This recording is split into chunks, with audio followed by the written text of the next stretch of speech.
మీ business ఏదైనా మీ ఊర్లో promotion చేయాలంటే అది సుమన్ టీవీతోనే సాధ్యం. ఇప్పుడే సంప్రదించండి. క్రోధీనామ సంవత్సరంలో మిథున రాశి వారి రాశి ఫలితం ఎట్లా ఉండబోతుంది ఈ ఏడాది పొడవునా, అండ్ వాళ్ళకి రాజపూజ్యం, అవమానం, దాంతోపాటు ఆదాయం ఎట్లా ఉండబోతుందో గురుగారిని తెలుసుకుందాం.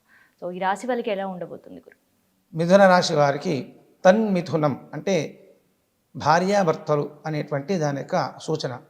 ఆ మిథున రాశి వారికి ఎట్లా ఉంటుందని అమ్మ అంటే ఈ సంవత్సరం ప్రస్తుతం వారికి 11 ఇంట మేషంలో బృహస్పతి ఉన్నాడు, బాగుంది. 30వ తారీఖు ఏప్రిల్ నెల దాటిన తర్వాత మేషరాశిలో నుంచి వృషభ రాశిలోకి ద్వాదశ స్థానంలోకి బృహస్పతి వస్తున్నాడు.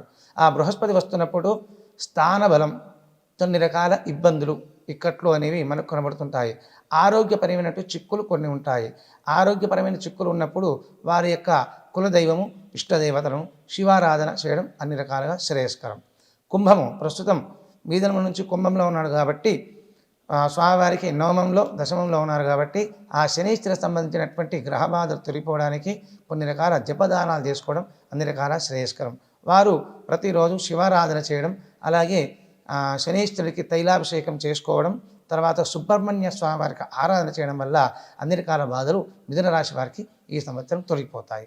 అలాగే వారికి ఈ సంవత్సరం ఆదాయము 5 ఆదాయం అయితే 5 రూపాయలు ఖర్చు. అలాగే బోధించేవారు రాజ్యపూజ్యం 3 అయితే అవమానింపబడేవారు 6. ఇది మిథున రాశి వారి యొక్క మిశ్రమ ఫలితాలు ఈ సంవత్సరం మనకు సూచించడం జరుగుతుంది.